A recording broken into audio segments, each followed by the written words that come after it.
तर आपण भाग्यवान आहोत, ग्रामीण भागामध्ये राहतो, आपल्याला खूप चांगलं शिक्षण मिळतं आहे आणि शिक्षणासोबत संस्कार मिळत आहेत.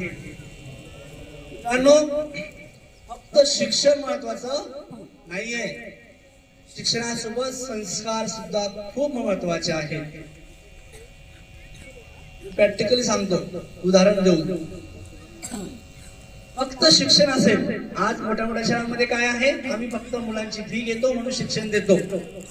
परंतु फक्त शिक्षण असेल तर तुम्ही दिल्ली बॉम्बस्फोटामध्ये जो बॉम्बस्फोट झाला, बॉम्बस्फोट करणारे कोण होते ऐकलंय? आता झाला 2 महिन्यापूर्वी. कोण होते?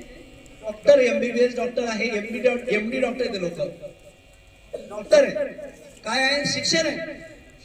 संस्कार नव्हते म्हणून त्यांनी विद्रोह केला.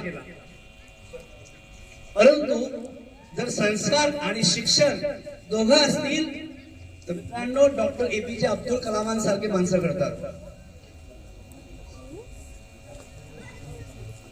त्याच्या पलीकडे जाऊन सांगतो, जर एक परी शिक्षण नसेल आणि संस्कार असतील, काय सांगतोय, एक परी शिक्षण नसेल परंतु संस्कार असतील तर संत तुकडोजी महाराजांसारखे लोक घडतात, संत गाडगे बाबांसारखे लोक घडतात की नाही?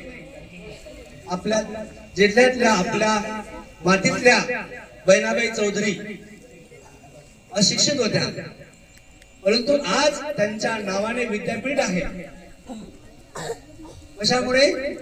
संस्कारांमुळे. म्हणून सांगायला आवडेल की संस्कार केले तर संस्कृती टिकेल, संस्कृती टिकली तर धर्म टिकेल आणि धर्म टिकला तर देश टिकेल. मित्रांनो, आपण देशाचं भविष्य आहात.